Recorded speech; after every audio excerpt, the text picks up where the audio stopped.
Hello, welcome to Working Crass Podcast. That's Lauren. Hola. And I'm Joshua. Hola, chica. And we got a very special episode of Working Crass Podcast for you guys here. Our number one fan. Now, a lot of our fans will be very upset for us to call this next guest our number one fan because they feel like they're the number one. But this guy is our number one. Well, he's literally the first. He's literally the first. Even before any family member took interest in the podcast, he showed up and started listening to them. Yeah, So day one, episode one. of course, we're talking about, if you go to any episode of Working Crass Podcast, you'll find Dawn of Comics in our comment section. That's the thing. If you listen to a podcast and you're a big fan of it and the podcast has no following at all, then guess what? You get to be a guest on that podcast. So we're very, very excited to have our friend Shane join us here on this episode of Working Crass Podcast. We hope you enjoy. And if you want to follow Shane, go ahead and follow Dawn of Comics on Instagram and YouTube. He makes great content, and we were also just on one of the quiz shows that he hosts. So if you like comic books, that's the place to go. And we had a blast on this conversation. Did you have fun? I had a ton of fun. I laughed really hard. Absolutely. I learned a lot of cultural differences between us and the UK, which was cool. And yeah, I had a really good time. If people are watching this and wondering why my or your hair looks slightly different than it did in the episode, that's because right after I had to run to the store and buy Josh some emergency meds and saltine crackers and things because he's very sick. I have 100-degree fever right now as we're recording this podcast. So, and while we were doing the interview with Dawn of Comics. So, sorry, Shane, if it wasn't the funniest episode, we'll have you on again when I'm feeling 100%. But no, I actually think this one was really, really funny. I do too. I had a lot of fun doing it. So, without further ado, here is our episode with Shane. Roll the podcast. Roll clip. Well, thank you so much for joining us. We're very excited to have you. And I really mean this, that we, every single week when we put out an episode, we go to each other and we go, what has Dawn of Comics said about our episode? We have to know. We have to know what he learned this week too. I look forward to it often. So, Yeah. But in this episode, we'll refer to you as Shane and no longer Dawn of Comics. It's nice to be called by my real name for a change. We actually prefer to go by Working Crass Podcast. Yeah. That's just because you don't want people to know your real names because of the filth you put out each week. That's correct. Yes. So now this is my first question because you've listened to every single episode from the beginning without even knowing who we are. Yeah. So we're wondering, like, what's wrong with you? Yeah. Like It was boredom. I'm not going to lie. I'd run out of podcasts and I was looking for a podcast. Yours popped up on Spotify and I was like, give it a go. Wow. And as soon as I heard you had a YouTube, that's it. I was straight over there so I could comment each week and watch it live with you. That's awesome. That's great. yeah. Wow. I can't believe our thing got pushed to anybody. Yeah. I assumed we were shadow banned from day one. Yeah. I can't even remember what I typed in to find you. Maybe it was just podcast, and yours is like the newest one that uploaded. You just searched for hateful podcasts. What does it say about me that's what Spotify pushed to me? So what other like, do you listen to a lot of comedy podcasts or I never used to, because I used to do audiobooks and music and stuff like that, and then I just got bored of all that, so I found a couple of accidental comedy podcasts. I don't think they were meant to be funny, but I found them quite funny. Like most of the Australian stuff, because no offense to Australian people, they just sound funny when they speak, so you just laugh along with them. And I just my phone was just full of podcasts, but I get into that bad habit of finding a show that's like 100 episodes in. Yeah. But I can't listen to episode 145. I have to go back and listen to one, and then I have to catch up. So I end up binging an entire year's worth of podcasts in like 2 or 3 weeks, and then I get bored of them. So I find another one, which is good with your show because it's one a week. Yeah. I'm not getting bored because I'm not binging, although I would still binge them if I had them. Well, thank you. And yeah, we're the same way. When we find something we like, we're like, let's go back to episode 1 and just start from the beginning. We're big fans of Legion of Skanks, which is a group of comedians in New York City, and they do they call it the most offensive podcast ever, and that's their goal, is to And be it as is. offensive, and it is. It's It very is. offensive. They live up to their title. I need this podcast in my life. I'd recommend it. If you like what we do, they do it funnier. But that's awesome. That's really cool. Well, also, thank you so much for having us on the quiz show. We had a lot of fun, and I was very happy that Lauren got to show how smart she is, and I got to show how dumb I am. Lauren is so smart when it comes to flags. There's all of the flags. Yeah. There were some curveballs in there as well, and Lauren still got them. Yep. Oh, that's sad. It's so sad.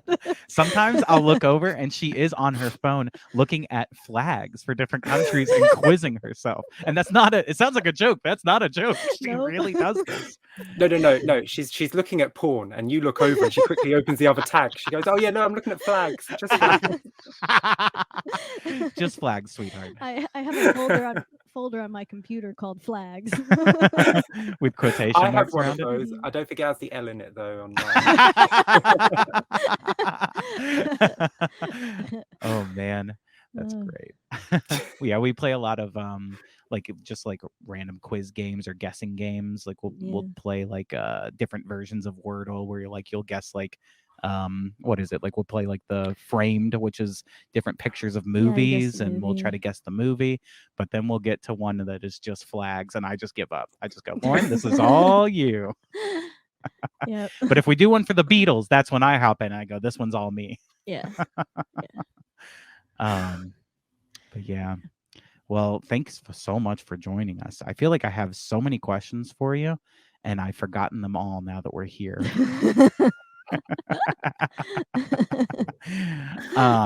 You know what? No, I have a great question for you. So since you've heard every episode of Working Crass podcast, what would you like to see us do in the future? What changes would you like to see? Guess what? You're the new producer of Working Crass podcast as of right now. In what ways would you like to see us sell out? Tell us, and we'll do it. Okay, well, I mean, for one, get rid of Josh, just Lauren, more Lauren. I agree. I've been saying this for a while. I'm like, we're just going to make more money if it's just Lauren. And you're going to need to throw that top off. You could be behind the camera laughing at Lauren's jokes. As long as we can hear you laugh each episode, it's absolutely fine. That's all we need from you, is your amazing laugh. As long as you jiggle those titties while you're laughing, then we're going to make a lot of money. Not from me. I mean, I'm the wrong audience for that, unfortunately. Oh man. But I do really enjoy when you have your friend on when you're in the studio. It looks very professional as well. That studio is really nice, by the way. Thank you. You're at the table, you've got your laptop open, you look like, Ben Shapiro there in the You look like a conservative Jewish man. That's great. That's good. I meant professional. I know, not that but I just meant the professional part.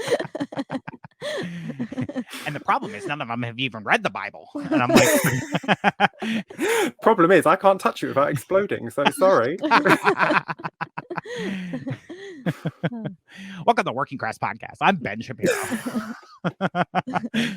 That's terrible, but spot on. No, yeah, we love doing the episodes with Byron. I think we'd like to have him on even more because the three of us moved to Chicago together from Texas. So we all kind of grew up in Texas, and then we met there doing comedy shows, and then we decided let's go to Chicago when Lauren came here to get her PhD. Because she's smarter than all of us. And me and Byron said, we'll go there to do comedy. I said, I need to get my PhD in flags.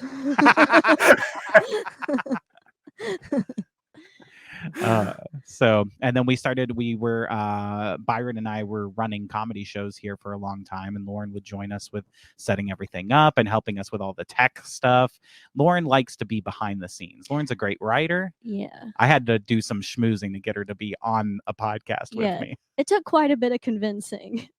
I was like, I'm not sure about this. Is there a way we can do it where I'm not seen, like I'm off camera, but you can still hear my voice?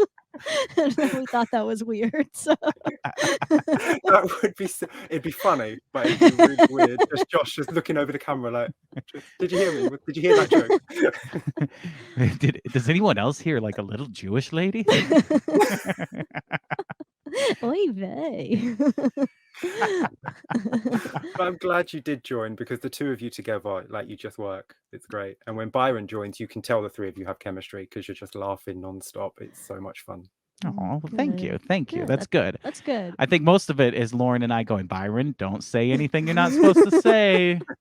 Don't say anything that's going to get us kicked off the internet. I'm expecting like some hard cuts in there, you know, like where you just see everyone go, like they just jolt to the side because of these really aggressive cuts.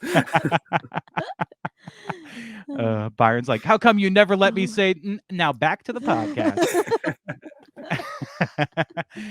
Oh, gosh. Yeah. Well, it's fun. I'm excited to have you here for this episode. We have a few articles that we pulled up, but this is very loose and just fun. If you hate an article that we're reading, just say, hey, cut it out. We're not doing this one anymore. You are in charge. Do Wakanda forever. I mean, you are the new producer, so if there is an article on here that you're like, I dislike, that's correct. You call the shots. Yeah, not gay enough. Get some more gay in that article. If it doesn't say gay at least 3 times per sentence, cut it out. Not gay enough. Oh, man. Gayer, please. Bigger and gayer. Keep going. Gayer. At some point, you'll have to be like, too gay. This is just porn now. Cut it out. That's too far. No, we can't do anal on YouTube. Well, you say that. We might have to cut this, but there is a video on YouTube that isn't censored in any way or age restricted or anything like that. And it's called Real Penis or Dildo, where a guy is playing a game where his partner is using his real penis or a dildo, and he has to guess which is. Let's pull it up. Roll the clip. Roll clip. That actually does sound interesting. So you got. Is this one of your quiz shows? Yeah. It's my favorite round. Penis or dildo? See, I'm an expert in flags, but Joshua, he can't identify real versus fake with his butthole. That's absolutely correct. My butthole has great attention to detail. And I think you can get a PhD in that now as well. Yeah. You have to practice 4 hours a day. Oh man, get ready for your final If you practice exam. 4 hours a day, this really would be a loose show, wouldn't it?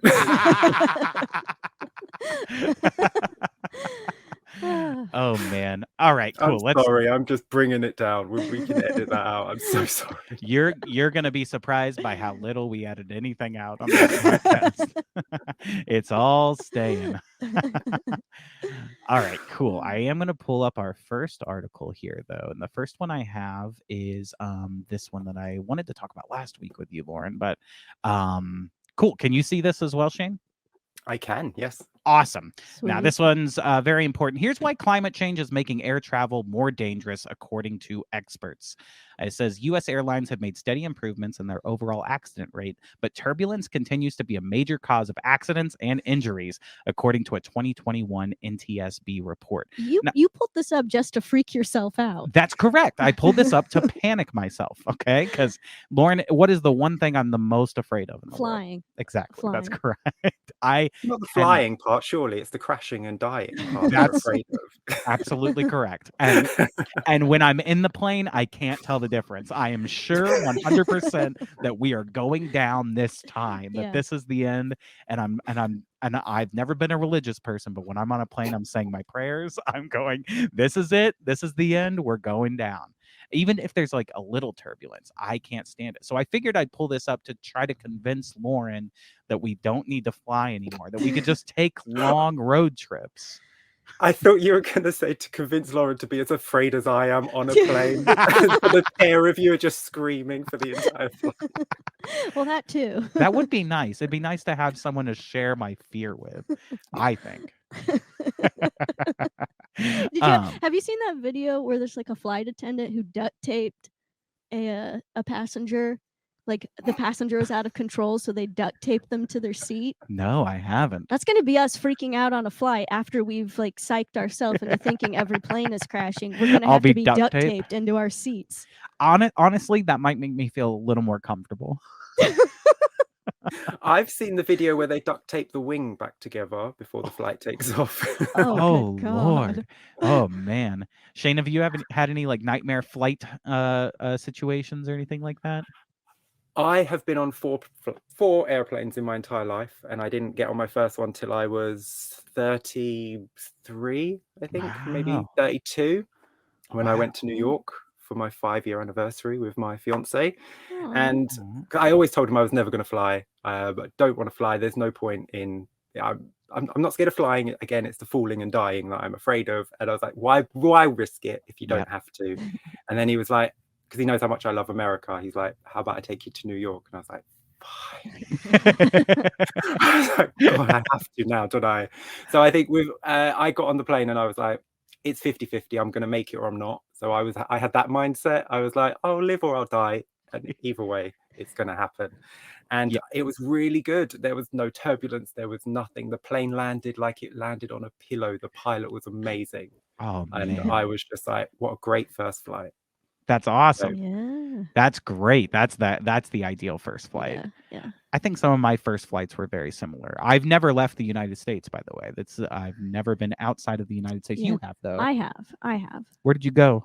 I've been to Spain. What's its flag? Tell me in flag where you've been.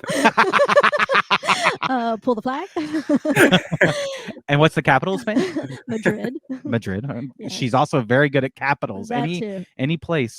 Those are my two party tricks. Is I can usually name the capital of a country, or I can identify its flag. Mm-hmm. What about the shape of the country on a flag, on a map? If that was highlighted. Yeah, I think I would do fairly well. There'd probably be some that I wouldn't get, but I think I could do fairly well. She does. I'm just trying to think of round ideas for my quiz. Trying to judge how easy it would be for you. If the country's shaped like a boot, I'll get it. Yeah, Josh can only identify footwear shaped countries. Fortunately, there's only one that I'm aware of. Oh man. All right, cool. Let's see what this says here. Now, also it's climate change, which, now everything is climate change. Exactly. But it's a great excuse for me not to get on a plane, if anybody wants me to fly from one place to another, I go, unfortunately, climate change is just a really big problem right now. And I don't have to blame it on my own fear. I could blame it on climate change. Yeah, and then you make the other person feel guilty. Why would you even consider having me fly when clearly climate change is destroying the air for all of these planes? Yeah. I'm not going to any family functions across the United States because I'm trying to protect our Earth. My little sister Emma, if you're listening, I can't make it to your graduation this year. I'm sorry. I know we already had the tickets booked and everything, but climate change. Do you want the ozone hole to get bigger, Emma? Do you? That's what's going to be on the airplane boards. It's not going to be cancelled soon, is it? It's just going to say climate change. Climate change. It's just a picture bear a picture of a polar bear with his penis is falling off. I said picture bear. That's so stupid. Forgive us if we're a little cloudy. Both Lauren and I have been sick the last week or so. Climate change. Climate change. You're spot on. Spot on. It's just climate change. The latest injuries from airplane turbulence were on flights to Honolulu and Houston, leading to a total of 41 people being hurt or receiving medical treatment in just 2 days, Sunday and Monday. Holy shit. And turbulence is the thing that freaks me out the most. And I've done a lot of research on turbulence because it tends to because I'm so afraid of it, if I learn a little bit more about why it happens or what it is. It usually calms my nerves a little bit. But everything I've looked up is like, yeah, turbulence is getting a lot worse because of climate change. This is like a big thing, like all over the internet when you look up turbulence. So I'm not. Well, you would know. You study turbulence maps. I do. Anytime before we leave, if we're about to have a trip, several days before we leave, I'm looking up turbulence maps and looking up like pilot reported turbulence in our path of flight to make sure that it isn't going to be bad. Not because I'm going to change the flight. I mean, I'm going to get on the flight no matter what the map says. But you just need to gauge your level of terror on that flight. Am I going to be at a 4 or am I going to be at an 8? Exactly. They use the same color coding that they used to use for like the terrorists stuff. It's a code orange. It's an orange level threat terror. It's a red level threat. This though, for a lot of turbulence on a Sunday and a Monday. Okay, so that's just after the weekend. So I'm thinking that this is the pilots went out on Friday and Saturday night, got drunk, and were flying home a little bit tipsy and went, whoops, turbulence, climate change, not alcohol. That explains why on the way to church on Sunday mornings, my dad would always experience turbulence in the car on the way to church. I go, Dad, it's not a plane. He goes, it's turbulence. Climate change. It's climate change. That's what dads are like in the South. They just fart after everything they say. It's climate change. Let me dip my skull. He goes, let me show you some greenhouse gases. Let me ask, in the UK, is dipping a thing at all? Dipping skull or Copenhagen? Oh no, my computer says it's dying. But it's plugged in. So what's happening here? Okay, hold on 1 second. But no, dip is like like chewing tobacco, where it's like in your lip. A lot of people like put like a little pouch in their lip. Not since we used to send 6-year-olds up the chimneys. All right. We just covered paper and we rolled them. It was much easier to smoke than it is to chew. Yeah. You have more class than we do here, so. Hey, you wanted your independence, you got it. You keep chewing what you're chewing, it's fine. We just want to stick shit in our mouth. It's the spitting part. It's like if you want to chew something that tastes like tobacco, then like surely there's a gum you could chew that doesn't force you to spit black goo every 5 minutes. Yeah. Oh yeah. You have a story about your dad's. So I used to I used to have a really uncomfortable mattress and I would sleep on the floor like I was having a sleepover at a friend's house. And it just like, I don't know, something about sleeping on the floor. My sleeping bag was very comforting to me, like when I was younger. And so I fell asleep on the floor. My dad comes out in the middle of the night holding a spit cup and he trips over me and spills that spit cup all over my back. And ever since then, this is the smell of when people are dipping that chewing tobacco. Oh, it reminds me of that cold, wet, brown goo on my back. That is so vile. Oh my God. So, like, do you guys have that over there? Does that happen? Is that a thing? Hey, do you ever get cold, wet goo on your back? Cold? No.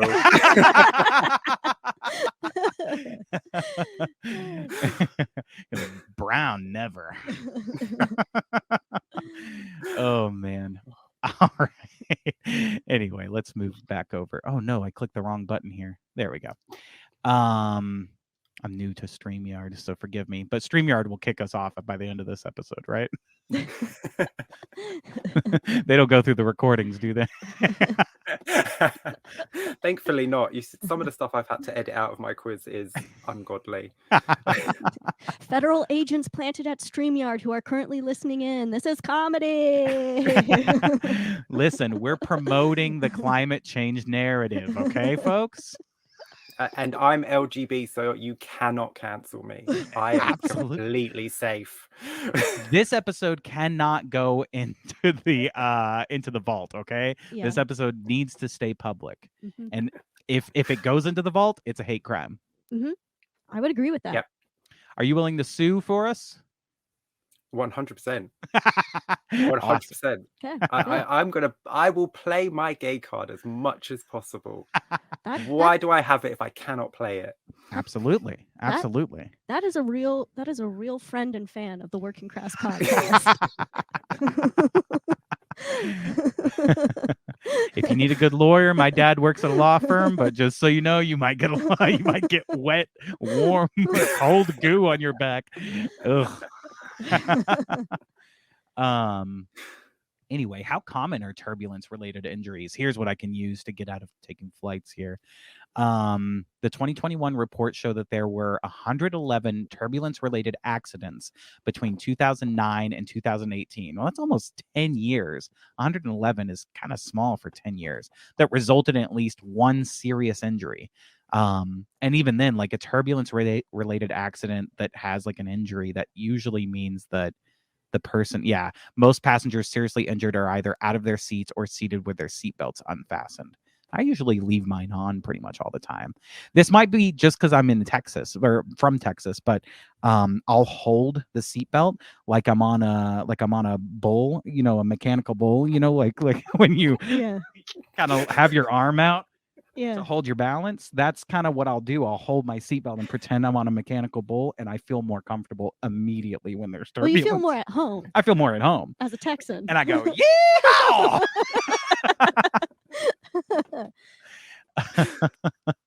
I'm like the guy at the end of Dr. Strangelove that's riding the bomb all the way down with my cowboy hat. Yeah, I'm going, yeehaw. You lasso the flight attendant. Oh man. Now, let's see here. I don't know about turbulence related injuries, but I feel like I see a new video about passengers getting in fights with other passengers on planes like every other week. Oh yeah. I feel like that has gone up exponentially. Yeah, no, absolutely. Have you ever wanted to punch somebody while I'm on a plane? I mean, I've thought about it. Who hasn't? Go ahead. I was going to say, people are so rude on flights as well. They're entitled. They feel like they have priority over everyone else. We all paid the same amount to sit in those seats, so you don't have any extra space than me. Mm-hmm. But people's sense of entitlement is heightened in the sky. I don't know if it's because they all have that feeling like this could be my last flight. I might die in the next 6 hours. So I'm just going to be as horrible to everyone else as possible. But there was a guy sat in front of me. I was just watching the TV on the back of his screen, and it's a touchscreen TV. So you have to touch it to pick what you want. So obviously he could feel that, but I'm not, I'm not poking the chair. I'm just touching the screen to get my movie up. And he turns around and goes, "Can you stop kicking my seat?" And I looked at Lee and I went, "The fuck is he talking to?" I went, "I'm not a child. I'm not sitting here kicking your seat." I went, "Turn around and sit back down." This is my first flight. I am not getting aggy on my first flight, and I'm not being stressed out. I just want to watch a movie and wait 8 hours to get to New York. Sit down and shut up. I was in no mood. But just assuming someone was kicking your seat because you can feel a little bit. That's crazy. That's too much attention to detail. My butthole will sometimes feel that when people are touching the back of the seat. But I have such great attention to detail there. I'm like, okay, I know. I've practiced my 4 hours. I know they're is just it a finger or is it a foot?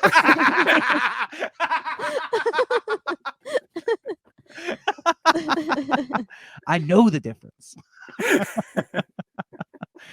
Oh man. One flight, and this was my high school prom.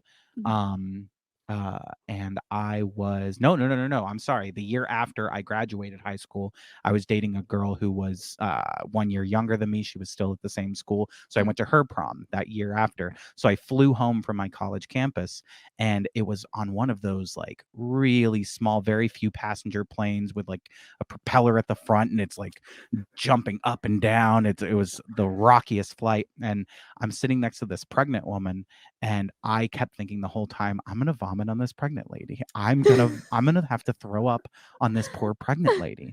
I'm gonna be the dumb guy who vomits all over this lady's belly. And I don't know why it had to be her belly. I could have just pulled out the vomit bag. But I kept thinking, like, I'm gonna have an accident. It's gonna land on her poor pregnant belly. I don't know why. Did you? No. Luckily, I was able to hold it all in. See, you spoiled the end of the story. You should have said yes. Just lied at the end of it. She actually gave birth, and I vomited on the baby. As the baby came out, it was like a slip and slide. I just vomited on top of it. Oh. And then your dad came along and threw his spittoon over the baby. Gross. I learned it from my papa. I once flicked cigarette ash on a baby. By accident. Oh, I need to know this story now. I vape now, but I used to smoke. Yeah. And I was out in the street and I was looking in a shop window. Just my brain was just focused on this shop window and looking at the things in there. And I took a puff and I flicked my cigarette next to me. And I just heard this gasp. And I turned and this woman was standing with her baby in the buggy. And I'd flicked my ash on the baby. I felt so bad. Did she call you out, or did you have to go like, I'm so sorry? I was just like, I'm so sorry. I wasn't paying attention. And she's like, oh, it's okay. She's like, wipe the baby off. I was like, I just went that way. And Shane was like, LGB, you can't cancel me for this. Hold on, I've got a rainbow flag in here somewhere. Give me a sec. Make sure you wear your pin out in public, otherwise you can't play that card. She's like, it's okay. My baby's filthy.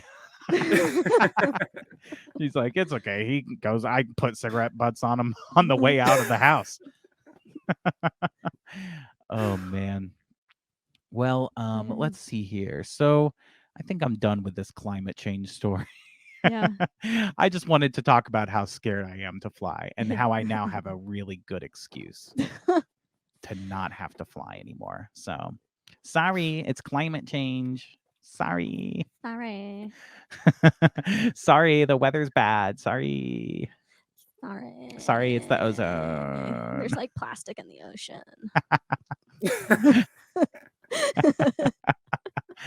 Oh, man. All right, cool. So since that one was more tied to my fears, let's talk a little bit about Lauren. Lauren, you taught a public speaking class. I did. And so I figured this one would be a really good one for us to talk about. You can actually give us some of your insight here, if I can pull up the right thing.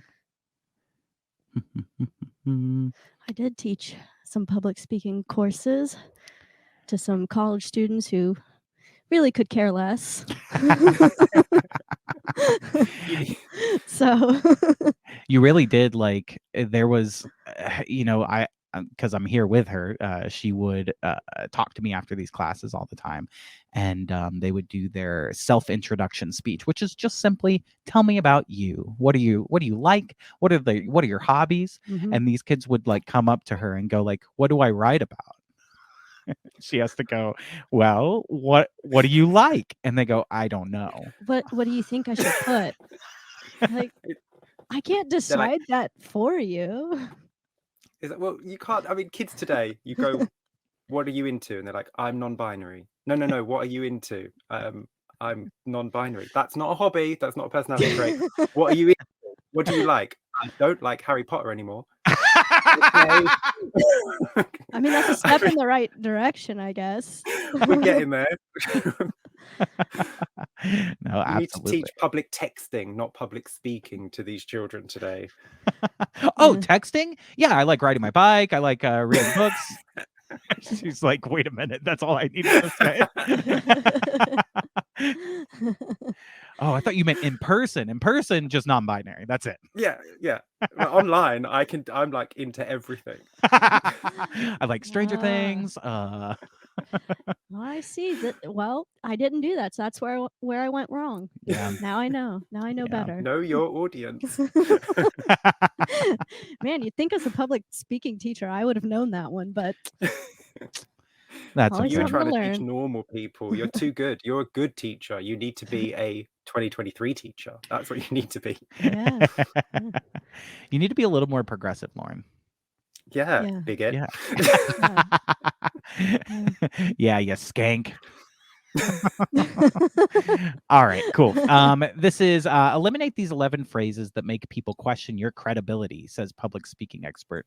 So maybe we could use this to raise Working Crass's credibility, because I feel like We probably use these. yeah, maybe we use them a lot. And also I think that every at least on TikTok, when we post our clips, people do not think we have any credibility. As a matter of fact, they take us with too much credibility. They're like, what you're saying isn't even true. And I'm like, yeah, we were joking about I love the comments on your YouTube shorts. They are hilarious. It's just people do not get satire and comedy anymore. I love it.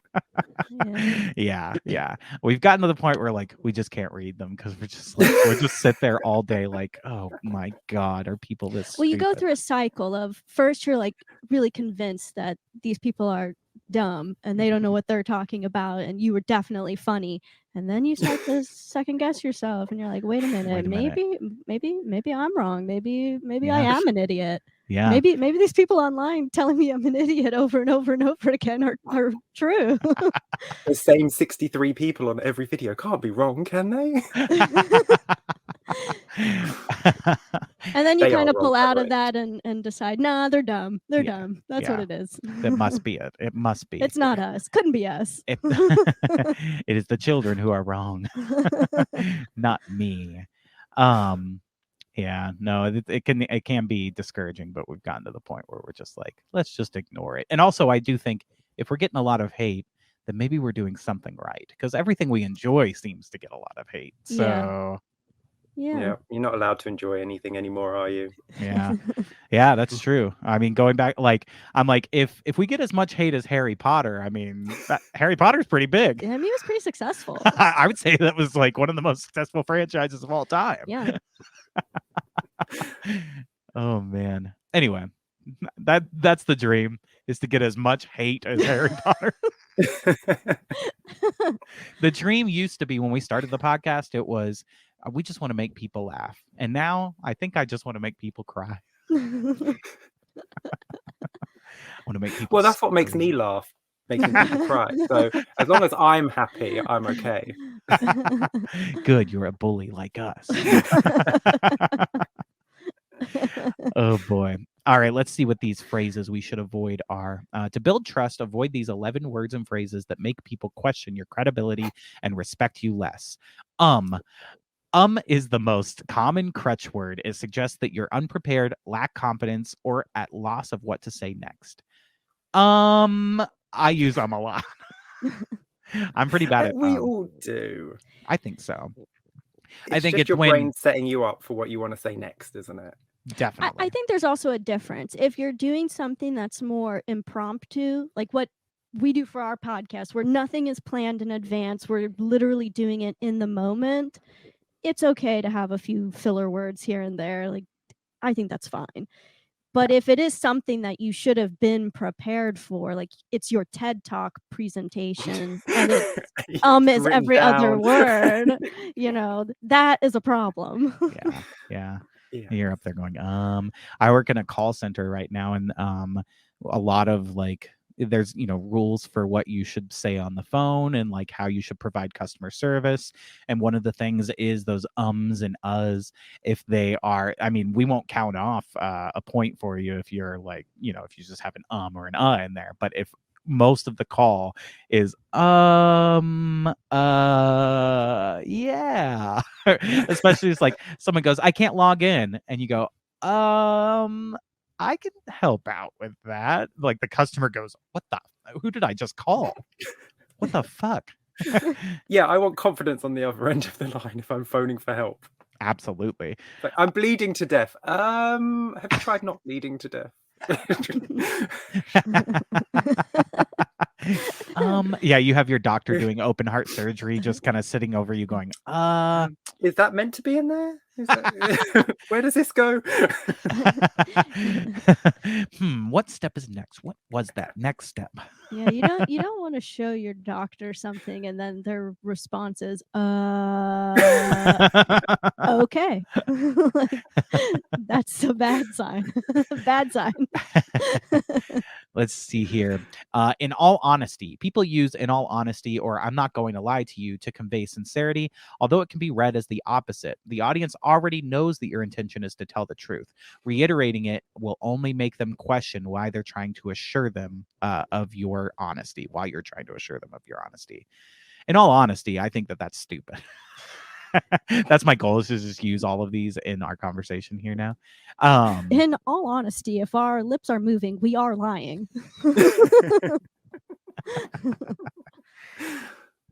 Spoken to like a true politician. In all honesty, I mean, I guess I say that when I'm joking a lot, like, and I'm switching to being honest. So a lot of times, like, it's not obvious whether we're joking or not. We'll go on a long rant of something we absolutely don't mean. And Yeah. then I have to go. But in all honesty, I actually do think that Yeah, for our purposes, we have to make it clear. Yeah.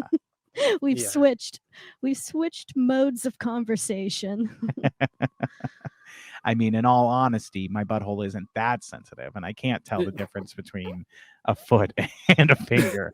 But in all honesty, sometimes it really is. But in all honesty, anyway.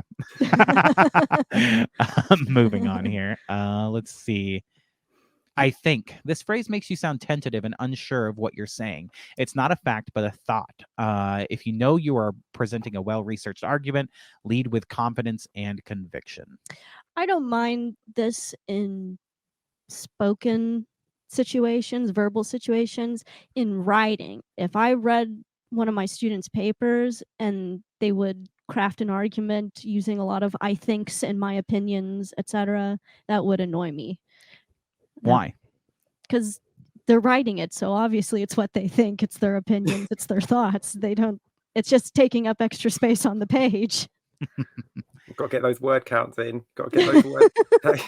If you want a 300-word essay, I'm adding as many I thinks as possible. I mean, I never took off points for it. Yeah. I'm just saying it is a little annoying. Yeah. It's like my boss used to say this all the time when I first started the job. It was like the first thing I ever heard him say, so I made sure to never say I think around him. He came in, stormed in my very first, I've never met him before. I'd been interviewed by some supervisors, but this guy was higher up. He comes in, he goes, "I'm sick and fucking tired of people saying I think." It's like, I know you think that. You're the one saying it. And so I, for a long time, was like, I'd go, well, yes, I agree. It's like I'd like have a really hard time not saying I think. You just have a thesaurus and looking for another word for think. I believe that. I wholeheartedly conclude that. On this list, though, it makes it sound like you shouldn't think. It doesn't want you to have your opinion. Well, so. Shane, you really shouldn't think. You really should not be Why thinking. are you? We'll tell you what to think. You don't have to think for yourself. Everywhere else will tell you. Just Google what you should think and we'll tell you. It's fine. If you start thinking, you're going to start to think of things like maybe, airplane turbulence and climate change aren't related. But you need to be told that they are related. In 2023, we turn our brains off. That's how we operate in the world. There should be no thoughts running through your mind. Did you fly at all during the pandemic? No, we were meant to fly to America and have a driving tour over there for our 10-year anniversary, but you wanted us to be vaxxed and jabbed and everything. And me, I didn't want that. You wanted. Specifically, the Working Crass podcast was keeping people out of the country. Oh, I'm curious. Is it still like that? Well, I keep checking the CDC, and they've eased up on the masks, but it looks like they still want you to have I believe, at least the first 2 Wow, that's crazy. So considering it's not, I'm not a medical professional, but if you still need boosters and you can still catch it and you can still spread it, then I don't see the point in having to have it if I can still catch it or spread it. Absolutely. Yeah, totally agree. And that was a big reason why we haven't been doing like shows in the last while, live shows. We used to do a lot of shows at one specific theater here in Chicago that we were kind of running that theater for a long time during the pandemic. And then they wanted us to start enforcing rules about, certain people need to be, or, everyone who comes in needs to show their cards. Certain people. Like everyone, never mind. But everyone Get them has gays vax. Don't let them in. But yeah, they wanted us to like check cards at the front, like, let me see your documentation and like, let's make sure you're on the list. And it's like, it's not my decision to make for somebody else. That's a personal thing. Yep. And it's also not like if I'm booking people on a show, like I want a wide range of opinions and voices. I'm not going to limit it just to people who are like, get that vaccine in me, baby. I want to have people on the show who might say, the vaccine has microchips in it. Like, I want the craziest stuff, both sides on the show. So I don't want to tell people they can't do our show or can't enter the theater because they have or haven't been vaccinated. I think it's dumb. Yeah. But yep. But that's what we want. That's what you want. But I am checking because we do still want to do our tour. We want to like drive across the country. Absolutely. Stop off at little motels and cafes because we like all the smaller. We've done the cities. Now we want to do the smaller American thing. That sounds lovely. Yeah. If you ever do that, let us know. Absolutely. If you ever come around Chicago, let us know. We'll give you some suggestions. I would, but climate change. We just got rid of Lori Lightfoot, so it's a great place to live. Someone said Beetlejuice 3 times and got rid of her. Oh man. All right, cool. Let's see here. Oh wait, here I'll pull that back up here. The next one is just.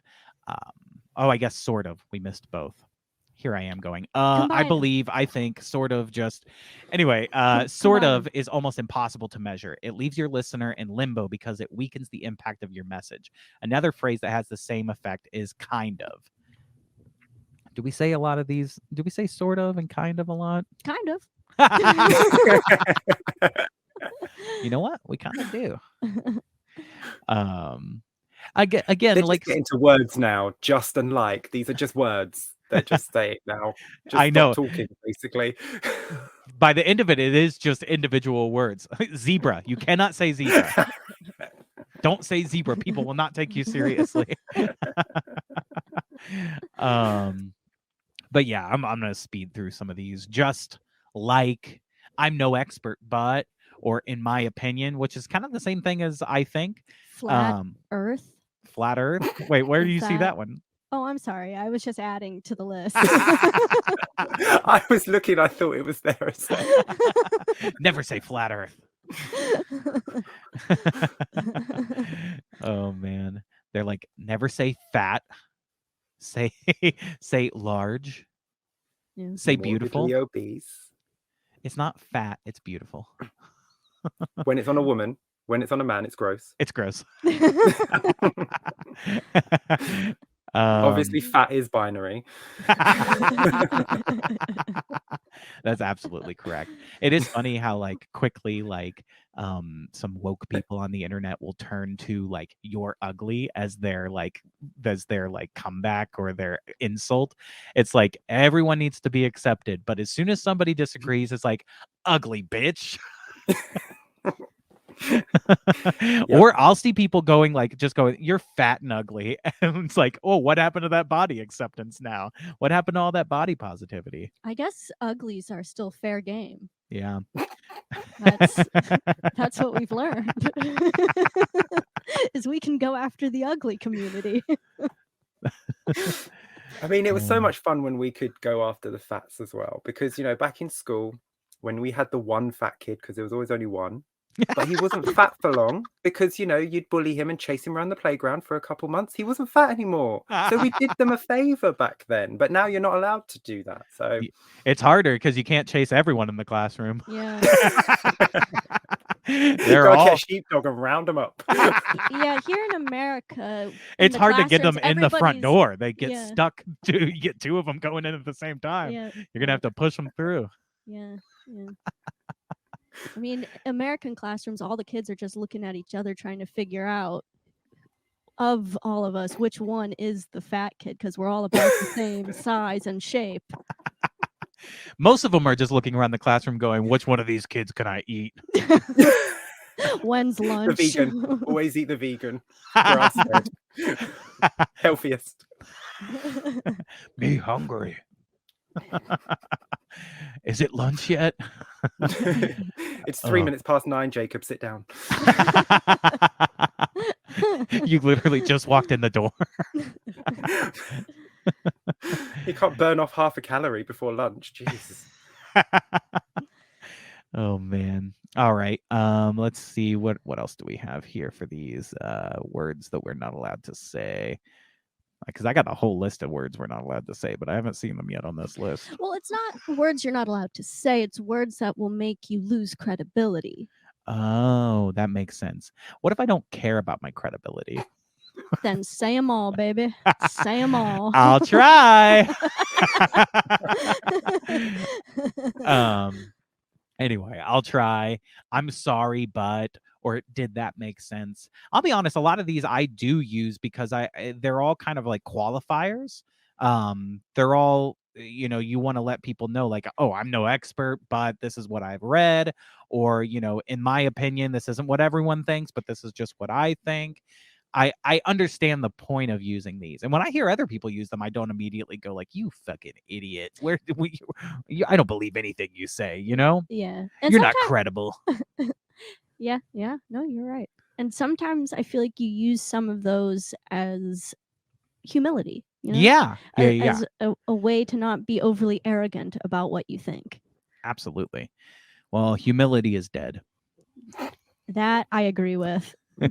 If we've learned anything from doing a podcast, it's just say what you believe. Say whatever comes to your mind, even if you don't believe it. and the more controversial it is, the more you need to look right down the camera and say it loud and proud. That'll get that algorithm to pick you up. Oh man. Yeah. Anyway, well, that was a fun one, but let's move on to one that Shane sent us here. So you sent us one to get us fully canceled here. So let's go ahead and pull that one up. You're like, let's put the nail in the coffin. I told you, we need some gay in these articles. You're right. Well, then you'll have to definitely act as our resident gay here. Cool. Here we go. Bicyclists caught on camera defacing pride flag mural in Fort Lauderdale Beach. So here we have some bicyclists. I think there's video too on this page. Is it bicyclist or cyclist? Ooh, good point. It should just be cyclists, I would think. And now we have a great ad for Mentos gum. Cyclist makes it seem more professional. Yeah. And bicyclist makes it feel like it fits in with the theme of the article. Absolutely.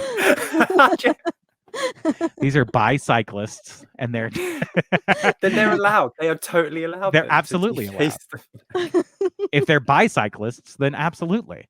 All right, here we go. Now I'm gonna go ahead and play this. Leaving their mark at a South Florida intersection, and they're not the only ones who vandalized this pride-inspired street mural. The 19's Franklin White is live where this happened. He's in Fort Lauderdale. Franklin. Belkis, take a look. There are thick and skinny tire marks still on the flag.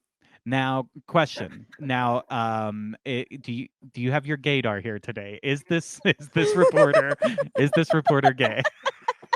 That's exactly what They could not find a gayer reporter for this. They've had to make sure. They're like, get Gave Steve, quick, get him. We get him to the flag. I knew he was gay from the moment he pointed out that the tire marks were thick and skinny. And it's like, there's like tire marks over there. Like, Oh man. Now, here's the thing. Now, the mural is painted in a street, on a public road. So isn't there a chance that tire marks are gonna get on it?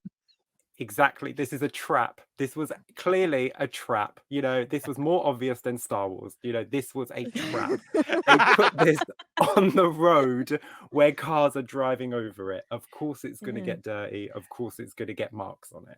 That explains why they had the camera set up and ready to go, just constantly pointing at this pride flag, going, all right, who's driving over it? Oh, man. All right, let's 100% a trap. Let's see. Let's pull it back up. They had little signs that said "Ride bikes here." See how big Not of a trap. Oh man. The thick ones from a Ford F-250. Those skinny tire marks from bikes. Both incidents were caught on camera. And they're like, somebody spit out their gum on this part of it. It's just stuff and that bird happens in the pooped street. on that. A bird pooped on the yellow stripe. An awful homophobic bird flew by and shit on the mural. And a heroin addict puked over here in the far left quadrant. This is California, so it is going to be and a homophobic homeless man came by and shit on half of the flag. When asked why would you commit such a hate crime, he said, take me to the closest school. He said, where else am I meant to go? That's the road. That road's where I live. This is my home. But also, they painted over the road markings on that road as well. Oh yeah, they did. That's dangerous, I feel. That's a hazard. There's constant car crashes. They're like, I couldn't see the yellow line. Well, let me just ask you, what's more dangerous, car accidents or prejudice? Absolutely prejudice. You're correct, Lauren. Climate change. Climate change is more dangerous than both of those. It's climate change. Climate change, prejudice. Now, this one, I will say, just because they had a guy get out of the car and record him, I do think this might have been on purpose. Just this guy. Fort Lauderdale police are investigating not one, but 2 videos of vandals leaving skid marks and tire tracks on a pride flag street mural. There's so many things that need to be fixed in this world that this is how people are spending their time. They need to reprioritize. Riding their bikes in the streets like a bunch of hateful idiots. They need to prioritize. They need to. So the people riding their bikes and driving their cars, they need to. Not the people spending thousands upon thousands of dollars to paint stripes of different colors in the road. And of course, this is in California. Look at these police cars. These police cars. I just feel like a whole group of BDSM clad guys get out of the police car. They get out of it to EDM music and they're like, all right, let's party. Police are here. Hey, for some people that might be very scary. You're right. You're right. Instead of a siren, the police cars, it just plays. No, instead of a siren, it goes wee wee wee. No, it's ooh wee ooh. Instead of a nightstick, they've got one of those little whips, A nice leather whip. Behave. Yeah. All I can see now is the cops from Police Academy, when they go to the gay bar and it's just arseless chaps and leather police outfits everywhere. Oh man, you have the right to remain silent. But you won't. Oh boy. All right, let's keep going here. Be able to stand together with the community. The flag was unveiled in mid-February. It is located on Sebastian Street off A1A. And by the end of the month, it went from this to this. The first video. By the end of the month, the street went from no tire marks to tire marks on it. It's like you've never seen a street before. I'm like looking at tire marks like around the street, like not necessarily on it. I like that anymore. they gave the exact location for the street, meaning like the cross sections at exactly where it is, so people can find it and do that. Yeah, Like, absolutely. they're definitely setting it up. Yeah. 100%.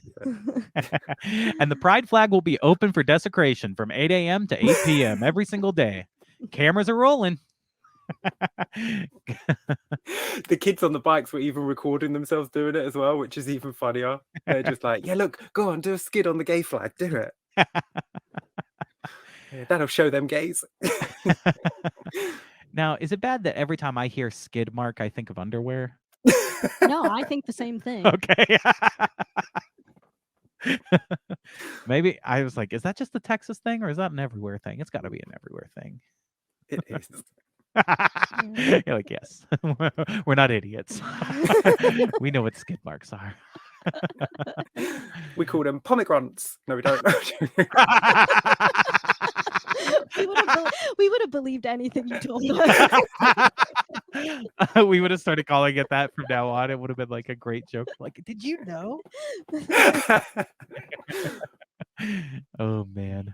When we're not recording, I do want to tell you what we call meatloaf over here, though. Oh, boy. Okay, I can't wait. Now that I know it has to be when we're not recording, I'm titillated and excited. Oh, man. All right, let's keep going here. From the 26 shows a group damaging the mural with the tires on their bikes. One guy appears to stop and record the damage. And just 2 days later, in video we first showed you on Tuesday, a newer model Ford F-250 doing burnouts on it. Surveillance video shows the. Now, I don't wanna condone desecrating pride flags. Okay, I don't want to be the podcast that's like, hey, we want you to get out there and we want you to go ruin those pride flags. My only point here is that it's in a street, and so that's very likely that it's going to get tire marks. But just so that we're safe, Shane, can you give us like a gay stamp of approval on this episode, or what's the best way to do that? So, do you want me to approve destroying gay flags or not, or approve not destroying gay flags? I want you to You're the approve producer. anything. Yeah, you're the producer. You I want you to decide. just say Working Crass is gay friendly and Working from an official gay card-carrying member. The Working Crass podcast is not homophobic in any way, shape, or form, and therefore cannot be held accountable for anything I may say on this show. that's fantastic. And that will be the clip, and it will also be the trailer for all of our episodes moving forward. As a matter of fact, I'm going to add that as a disclaimer before every single episode, just so we can get away with. We're gonna swap out our intro and outro music and put that in instead. Oh, man. But no, I agree. Destroying things, you don't have the right to destroy things. No one should destroy anything that anyone else has done or created or anything like that. But this is in a road. It was already destroyed. It was already marked, and it had tire tracks from cars and bikes and everything else that had gone over it. Yes, they're doing this on purpose. Mm-hmm. Mm-hmm. Should they? Obviously, no, they shouldn't. Is it a big deal? No, it's not really a big deal, is it? Right. It's not a big deal. I mean, it's impressive that the new model Ford can do a burnout for so long. It goes from the end. That's a really good promo for the car. But he probably shouldn't be doing it. Yeah. Absolutely. And, if you want to make a mural that doesn't get desecrated by tire marks, a street Put it on the might wall. not be. Yeah, the wall would be a great option. Just a flag. Those are all It's great already options. a flag. It's already sorted. All you have to do is put it on a stick. Done. Well, I also, That's where they fucked this one up. They put the flag on the ground. That's not where a flag goes. It goes in the sky, stupid. They also put them all over the sides of the police cars, and I didn't see anybody desecrating those. I'd like to see the homeless guy after he's taken a shit in the street. He just like wipes his ass along the side of a police car.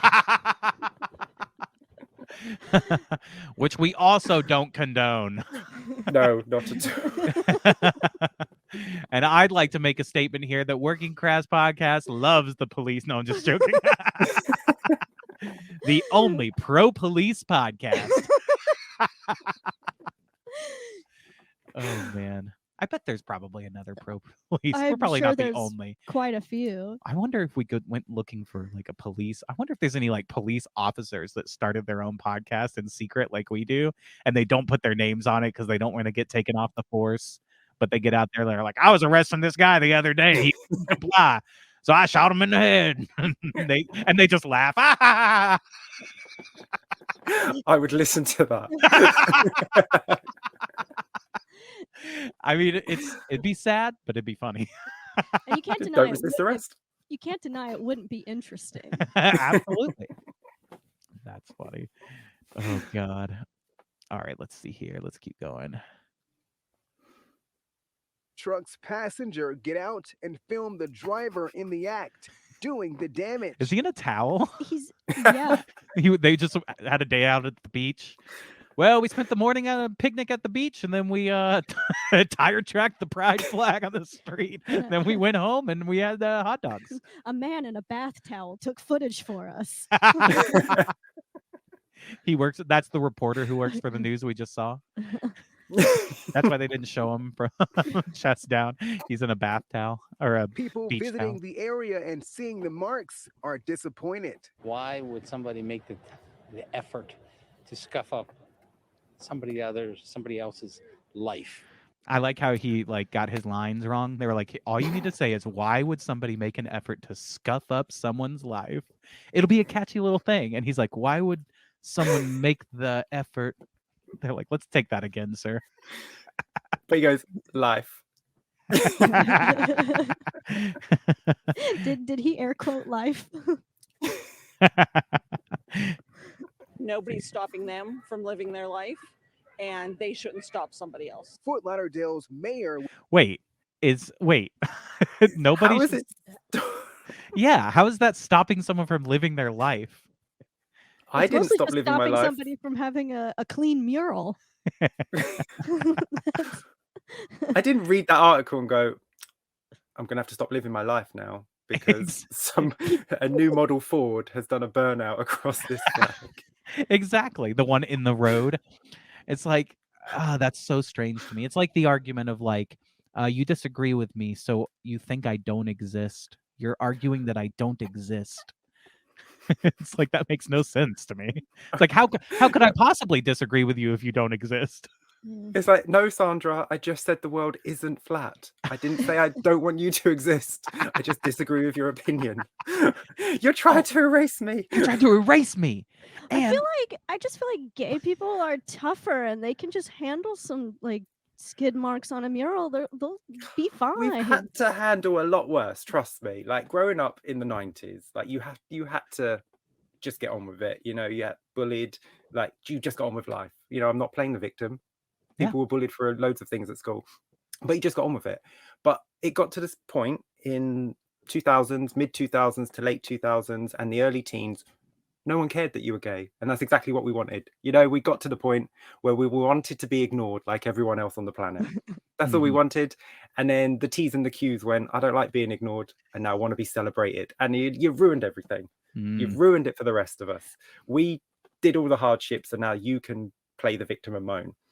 Absolutely. You know, I couldn't, up to a few years ago, I wasn't allowed to give blood. You know, like I had to be celibate for a whole year to give blood, whereas a straight person could hoe themselves out every night and sleep with 20 women a week and he could still walk in and give blood. I had to be celibate for a year. I just wanted to be able to give blood and be seen as an equal. Absolutely. Once I got that, absolutely happy, absolutely fine. I don't need any extra treatment. I don't need days and parades and I don't need attention. Yeah. And that's what most of us are like. I hate needles, so I wish they would take my ability to give blood away. I wish it was illegal for me to give blood. Joshua's number one fear, crashing and flying. number two fear, needles. And I think, one could argue that, gay sex is far more painful than a few tire marks on a flag. Only if you do it wrong. Jeez, how are you doing it, Josh? I need to up my 4 hours of practice to 5 hours of practice. That is wild, though. That is crazy. Yeah, I think that we should all be fighting for our right to just be left alone.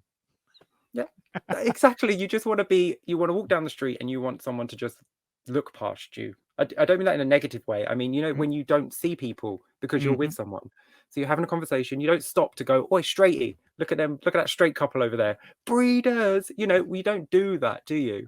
Right. And that's what we got to on the gay side of it. People stopped down the street looking at you if you were holding hands or if you kissed someone goodbye in public. No one paid any attention, and that's exactly where we wanted. We didn't have sex in the street, go out in gimp masks and dress up as a furry. These things are private, personal bedroom things, and you are more than welcome to do that with another consenting adult. Don't tell anyone about it because no one cares. No. Except us, we love talking about it. I'll talk to anyone about their private bedroom habits. Well, That's just who I am. But no, I you don't judge people for their different habits, and you don't treat people differently. And that's when you hit a point with, when any group of people starts going, no, you need to look at me. I'm special. Like, look at me and I'm different. I'm higher up than you. Like, or I have something about me that needs to be paid attention to, right? Yeah. As opposed to just like, no, I'm like everybody. We're all human. Like, and that's where we should all be on an equal level. That's why I really hate there's a big thing in comedy about punching up and punching down, where, this your jokes have to punch down and they should never, or no, I'm sorry, your jokes have to punch. I'm sorry, I was speaking to Crass motto. That's working Crass. Motto, not. No, your jokes have to they have to punch up at power, and you can never punch down. But I always have believed that the comedy is to put everyone on an equal playing field, so that way we say we're all the same and we can all laugh at each other equally.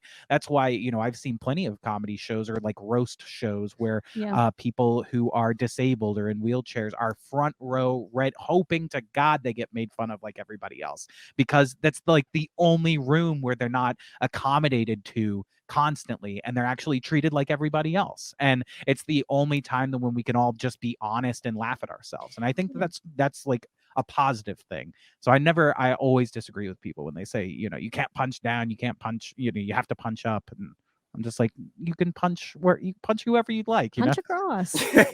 Punch everyone. But yeah, I mean, I treat everyone exactly the same. That's probably a bit bad. One time I was in Starbucks and there was a queue for the toilet, so I used the disabled toilet. And when I came out, there was a guy in a wheelchair waiting, and he was a bit angry. And I was like, "But what if I was disabled? You'd have to wait anyway, so don't worry about it." And I just walked past it. But it's the dirty look I got. And also, you need the bigger space. The bigger the handicap bathroom is it's bigger. You get a little more space. You get some leg room. Have the emergency cord in case you get scared. Oh man. At my work, they have the men's room. We have like 30 men and 2 women at my work. It is not a very progressive, equal call center. They try very hard to hire women, but women will just quit often because it's a very man-dominated field, and so there's a lot of men there. What? You mean women don't want to speak on the phone for a living? I'm very confused. One would think it would be ideal for them, but that's how we need to start advertising the job. Look, you get to spend all day on the phone. Your favorite thing, lady. Problem is, though, they then turn the conversation back to them. And they're like, so yeah, I went and got my nails done. And oh man. What was I? Oh, but our restrooms, there in the men's room, there is 2 stalls very, very close together. Like the toilets are as close as Lauren and I are right now, with like a divider here, and then one urinal that's as close. I mean, it's just so close. And I've always been one of those people, like, I can't use the restroom until I hear the door shut on the outside and the last person has left. And then my bladder opens up and goes, oh, thank you. And don't even get me started on my rectum. But I never understood, like, we have so many more men there. And the men, I mean, are basically shoulder to shoulder in that restroom. It's so gross. I always wondered what the women's room is like in there. You know, It's got a maybe I should just. server. It's got a sofa and a fountain. And Yeah. There's a little bell to ring for the butler. there's a corner for the girls to have their pillow fight in. And We have one employee that transitioned from male to female throughout the year, and I just can't. I always think, lucky you get that bathroom all to your fucking self. Lucky. that's why he did it. He was like, I'm not shitting, listening to Josh next door, trying to pee, waiting for me to leave. I'll just be a girl. It's so much easier. And then I can use the other two. Genius idea. He's in there hearing Josh cry every day because he can't pee. He's like, oh, come on, just pee. I need to get back to work. Please just pee. Oh, man. All right. Do we have any more of this? Oh, we do have a little bit more of this video. Let's check it out. With this message to the vandals. We will not tolerate those people who try to exhibit hate in our community. It's not wanted. It doesn't belong here. And it's no longer part of our history. So back. It's Well, it is hateful. part of the history. That's what history is. You can't change history. It is hateful to drive around on our streets. That's the problem. Because climate change. You should be walking everywhere. You know, if that was like, if it was a road where no cars were allowed to drive by, I can see a lot of people going down there with their shoes, scraping their shoes a lot as well, just making sure they can get as many scuff marks on it as possible. I would do it myself as well, like I do when I see them. Like they do it over here. I drag my feet when I'm walking across them. Yeah. But here we have a lot of crosswalks that are painted as rainbows, like, and that's like the especially like in like Boys Town, Chicago, which is a very gay area, and but it's Chicago, so they're covered in blood and, you know, bullets. But nobody considers that hate. That's just part of the living in Chicago, you know. They say that's culture. Well, we have zebra crossings over here. I don't know if you know what they are, the black and white crossings, and a car has to stop for you to walk across it as a pedestrian. So if you see someone waiting, you have to stop your car, otherwise you can get fined and points on your license. Well, they've painted them rainbow color, so now they're not zebra crossings anymore. So cars don't know if they have to stop or not. So it's now really dangerous for pedestrians who think they can still cross at that part. And the cars are like, well, I don't have to stop. It's all the colors, so I can just go straight through. They think they're being really clever, but wow, I didn't know. And thanks for telling us. Pride flags are killing people. There's a great video of a police horse stopping he wouldn't walk on the rainbow flag. Have you seen it? No, that's hilarious. Two police officers on their horses, and they walk up to it, and the horse like steps back, and he's like, and the guy's trying to get him to go forward, and he won't go on it, and he's like, just stepping forward, and then he just walks around it, and they're like super homophobic horses. Oh my God! Wait, I'm gonna try to find this. Let's see if we can find it. Horses refuse to walk on Pride Road. Oh no! Here we go. All right, let me share my screen here. Let's see if this is it. Present. I gotta get used to this. Share. Mounted police force. Oh, I don't like the colour. Don't like the colour. Oh, brilliant. Brilliant.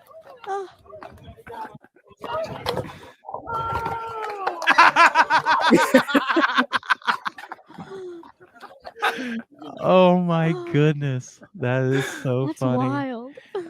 The way he goes sideways across it like a spider. He's just like, get me off. You.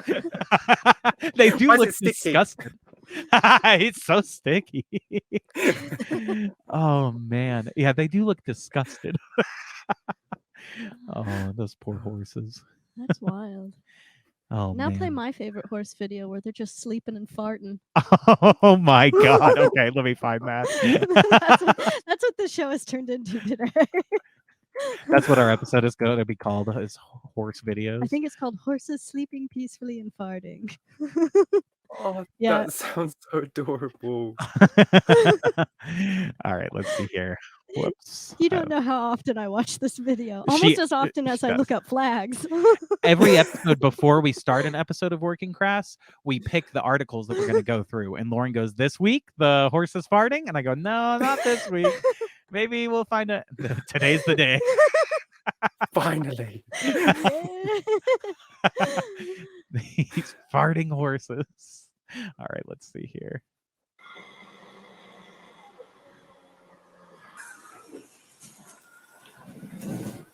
Oh.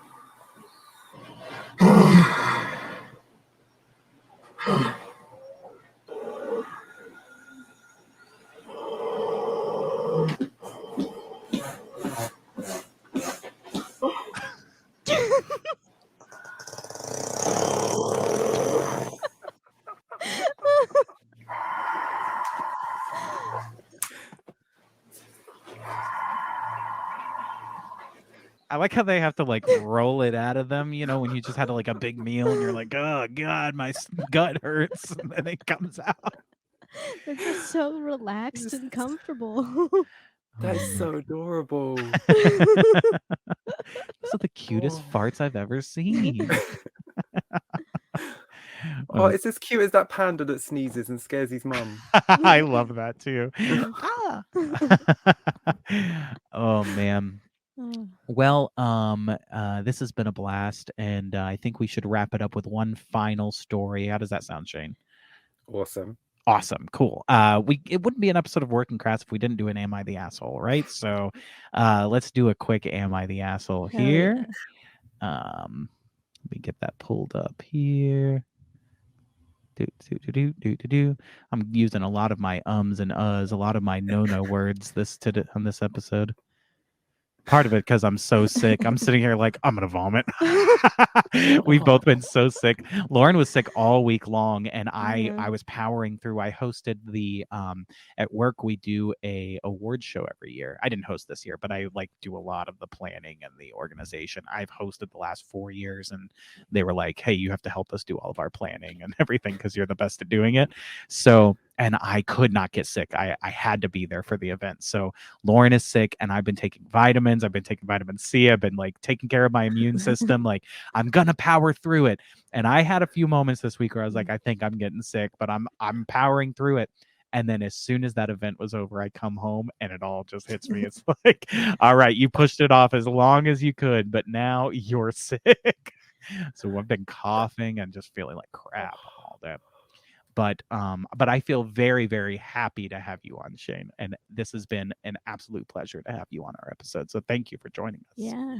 Well, thank you for having me. Like I say, watching you for over a year, I can't believe I'm talking to you in person. Absolutely. This is so cool. Like, I mean, when I was a kid, I don't think there was really any way to just like video chat with someone from a completely different country. Like, and I mean, you've made it possible for us to meet like 8 people at once in a different country and play a quiz against all of them. It's crazy. I never really think about it too much, but it's very, very cool that we were able to like just put out a podcast and it's just us goofing around and have somebody like connect with it. That's like the dream. So thank you so much. Thank you. And I hope that we can consider ourselves lifelong friends now. Now, can I borrow $1,000? I'll Venmo it to you. Awesome. All right, here we go. Let's share the screen. Am this I the one asshole? Am I the asshole for leaving an event without my girlfriend? This guy's 26-year-old male and his girlfriend is 25 years old. He says, my girlfriend takes hours to get ready. Her hair is very untamable, and that alone takes her more than an hour to fix. That's shade. He threw some shade there. Now, already starting off, I know this is very common for like guys and their girlfriends, but I will say that Lauren gets ready faster than me. Yeah, I'm always ready before Josh. I'm doing my hair. I want to make sure that I look good. I like to look good. And I'm just like, all right, I got clothes on. I'm good. So I was like, am I naked? Nope, I'm good to go. Now, I don't know if that's a good thing about me, but it is what it is. That's the good thing about being gay as well. 2 guys, it's like done, sorted. And another thing you don't do that I've had, ex-girlfriends that did this, it drove me crazy. Like shopping for a long time. Like I hate shopping. going to like a shopping mall and just trying on every different thing. And I'm just standing around waiting. I hated that. I'm so glad I found myself a wife who doesn't do that. I hate shopping. It stresses me out like really badly. Yeah. Too many options, too many things that don't work. I want to get in and get out. It's just I do not like spending a lot of time shopping. Yeah. I'm so glad my wife is not a woman.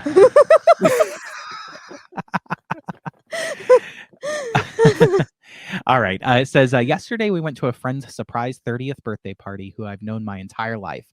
He was going to show up around 8 p.m. We were expected to be there by then.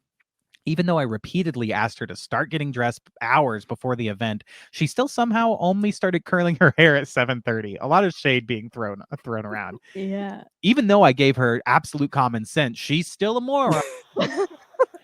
I told her I was leaving. She could either tie up her hair and leave with me now or just show up to the party by herself later. She didn't budge and just whined until I got in the car and left. At the party, her parents asked me where she was. I told them she was still getting dressed. So I will say that this is an asshole thing to do, but when you're doing this, that she's going to think you're an asshole and you don't think you're going to be an asshole when you do this. Because it's like, if I were to say this, I would expect my wife or girlfriend to get mad. I feel like she's being really passive aggressive as well, though. Like he said, we got to be there by 8. It's like 6 o'clock. Are you going to start getting ready, babe? And she's like, yeah, I'll get ready in a minute. And like, you've got ready now and you're ready at 6:30 because she's going to take another hour. And she's looking at you fully dressed and she's like, yeah, I'll get ready in a minute. It's like, yeah, you're not wrong. You're not wrong. It's like, let's go. Yeah. But just saying to your girlfriend, like, hey, I'm leaving. You can either come with me now or you can meet me there. And like every girlfriend I would think would be like, you're not really gonna do that. You're not really gonna leave me here and have me meet you there. And then he leaves. She's like, he really did that. Wait, my boyfriend is a man and he's sticking to his word. Oh man. Now I have a kind of a crazy story. This might come across mean, and I hope it doesn't, but it was a little mean of me to do this. So I dated a girl when I was out of college, and we sometimes when I had started dating a girl, I wanted to get to know her, so I would take her on like a short road trip. Like we would go somewhere an hour out, we'd stay at like a hotel, and it's a great way to like listen to music on the car, come up with your common interests, have a lot of conversations, see part of Texas is great for traveling too, because there's like a lot of different parts of Texas that are, very different from each other. Like the geography is very, very different. You can have like mountainous areas, but you can also have just flat desert kind of areas. Yeah, it's very scenic. It's very scenic. So, we go together. We had just started dating, and already on the way, she sings along to some songs, and her singing is just really bad.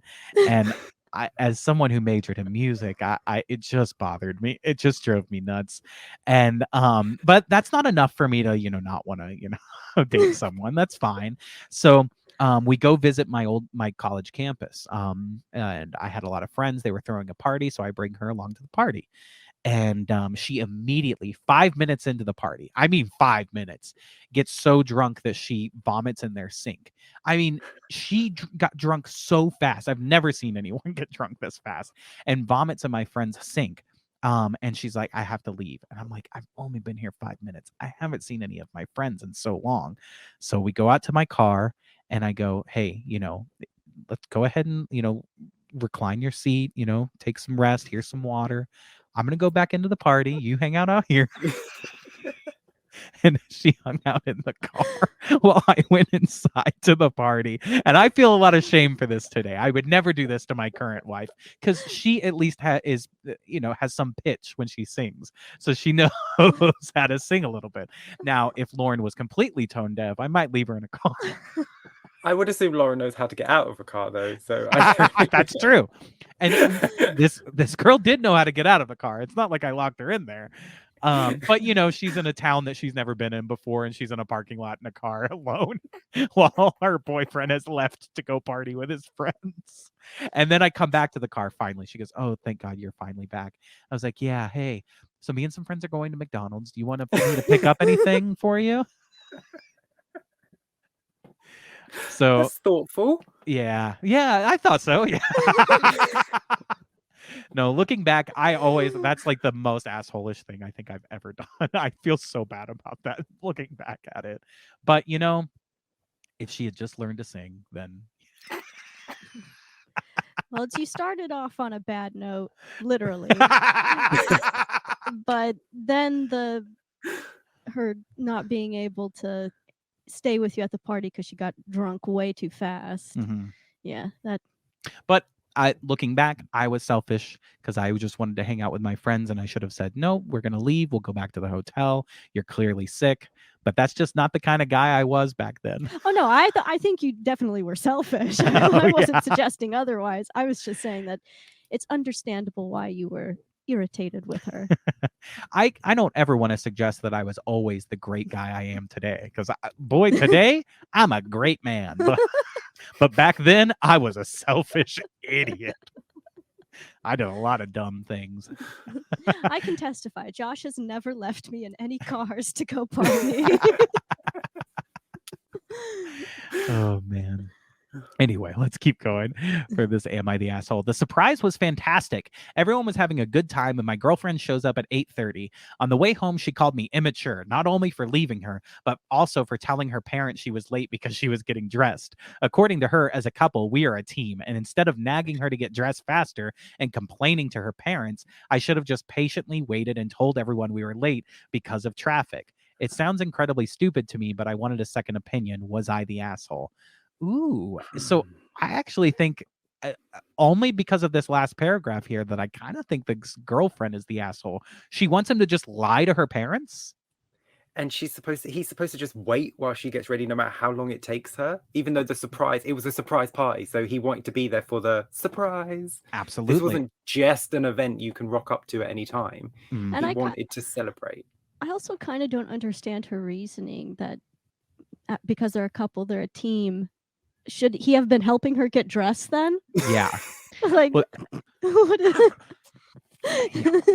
he said, she called me immature not only for leaving her, but also for telling her parents she was late because she was getting dressed. It's like he said the parents asked, "Where is she?" And he's like, "Well, she's running late because she's getting dressed." What was he supposed to say? "Where is she?" "Nah, I killed her. She's in a dumpster." It's she's running late because of traffic. Well, how did you get here? They're like, "Why didn't she come with you?" It's Climate change. Clearly, this was an issue with climate. You know what? You're right. He's the asshole here. Climate change is the asshole. Climate change is the asshole. You're right. No, we can't make jokes about who's the asshole, because the last one we did about the bus driver being the asshole, every comment was like, "How dare you say that the bus driver is the asshole in this situation?" I'm just like, have you ever met a bus driver? Most bus drivers are assholes. The two are not mutually exclusive. The whole thing is like, it's a working class job. How could you? And we're like, we're called working crass. We understand. They don't get the pun. Yeah, they don't. Oh, man. All right, But Shane. bus drivers over here I think I was on his side, and then I was on her side, and then I was back on his side. It was one of those. I think us too. Wait, what were you saying about bus drivers over there? Now I'm interested. Our bus drivers, they're probably worse than yours, because our bus drivers, like, they're hidden behind the little glass wall. Like, they don't interact with customers. They're not supposed to. Yeah. You just touch your pass and get on. But then one bus driver missed my stop. I rang the bell, and he drove straight past my stop. So I rang the bell again, and we were stuck in traffic. And I said, "You missed my stop." He went, "Oh, I didn't hear the bell." I was like, "Oh, I don't care. You missed my stop. Can you now let me out?" He's like, "Oh, you have to wait till the next stop." I said, "No, that was my stop. I'm not waiting till the next one. It's all the way down there. And can you just open the door?" Yeah. So he begrudgingly opened the door for me. And as I got off, I sort of turned back and I said to him, "Learn how to do your fucking job, you prick." And I got off the bus. And I had my little brother with me and bags of shopping, and I scurried off the bus. And he opens the door and he gets out and he stands and he goes, "What did you say to me?" And I turned around and I put my little brother down on my bags and I said, "Learn how to do your fucking job, you prick." I was so angry. I was furious at that point. And I was like, "Oh, he's going to hit me." I was like, "He's going to hit me and he's big." I was like, "It's too late now. I'm in it. I've opened my mouth. It's too late." And he just turned around and got back on the bus. I was like, "Oh, okay." And I just turned around. It was at that point I was like, he's going to hit me. It don't matter. You know. Wow, the ball's on you. I was just angry. I had bags of shopping, my little brother, and now I've missed my stop, and it was raining, and he's just like, it was all these things, and then he was being aggy. It was like, just let me off. We were at traffic. He wasn't moving. You could just open the door. You didn't have to make it extra. Definitely. Yeah, our bus drivers here, they are also completely encased as well in like this box. And that's kind of new. When I first moved here, they were just in a seat at the front. But then when the pandemic happened, they started to case them in like, a protected bubble for the bus driver. Because, the bus driver can't get sick. That big old sweaty, greasy man, he's got to stay healthy. But you animals. He can't put his life. Yeah. You animals in the back of the bus can breathe all your germs on each other. It's also bulletproof glass because it's Chicago. So yeah, that too. I once went inside a Subway sandwiches where the entire what is it called? The sneeze guard. Sandwich line. The sneeze guard. Well, in front of the sneeze guard, the whole sandwich line all encased in bulletproof glass. This was kind of near the south side or west side of Chicago. And so the entire thing is bulletproof glass. And funniest thing I've ever seen. I love this story so much. The woman who was making my sandwich at that Subway, I ordered a turkey sandwich, and every single piece of turkey, she did this. She did like she was like a bed sheet. Yeah. For every piece, I was like, what are you getting off of the turkey? Like, what is happening? It's the turkey juice. It's the water that it's sat in, isn't it? I guess so. You don't want soggy sandwich. It's just like putting clothes on a clothesline. That was what it looked like. I had never seen anyone do that before, and it took so long too because I got extra turkey. And so each piece, it's like laying it down. Oh, and she picks up the cucumber and she's like, like. Oh my God! So funny. You don't want a dirty sandwich. You don't want a wrinkly sandwich. Yeah, I often worry that my ham and my turkey it's all wrinkly and it's all creased. I want it nice and flat on my bread. Oh man. Well, Lauren, who do you think was the asshole in this Am I the Asshole? Climate change. Climate change is and will always be the asshole. That's kind of what I learned this whole episode, really. Climate change is a real asshole. Yeah. I agree. It's destroying the planet. It's awful. It's horrible. What's happening? Climate change is coming down and putting tire marks all over pride flags on the street. Yeah. Yeah. I believe it was climate change's decision to put the pride flag in the street. And then also climate change's decision to put the streak marks all over the pride flag as well. Yeah. Oh man. Well, yeah, I thought I thought the woman was the asshole in that one. And I always do. Oh man. Well, I'm very excited to get to ask this here because we always look forward to it. And now we get it early. Shane, what did you learn this episode? I learned that the new model Ford can do one hell of a burnout.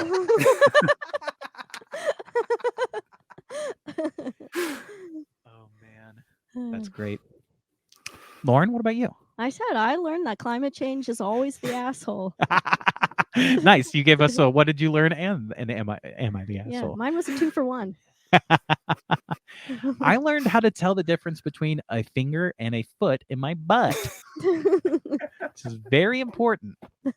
Kids at home? They should teach that in schools. Oh wait, they already do. That's what we'll get in next episode. Next time we have Shane on, we're talking about schools. Well, Shane, thank you so much for joining us. We really, really appreciate it. It was awesome having you on. So hope you had fun. And I had so much fun. Do you have anything you want to plug here for?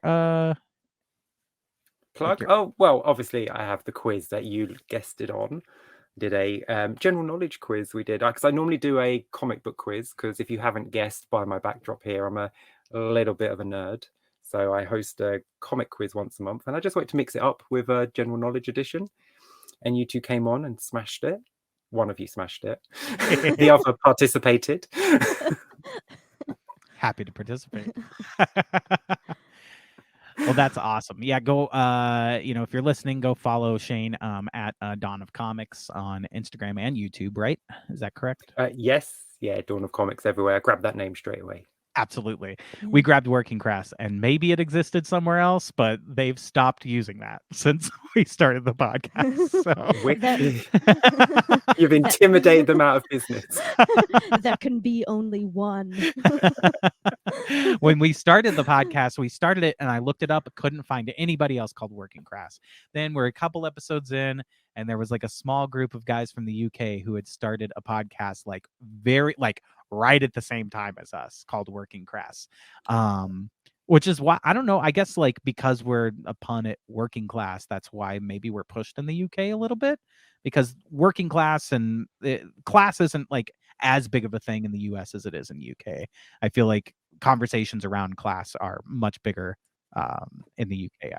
I feel like I might be wrong about that, but I assume that that's the case from the small amount of media from the UK that I take in. From the many documentaries on Monty Python that you've watched. That's correct. That's what you've determined.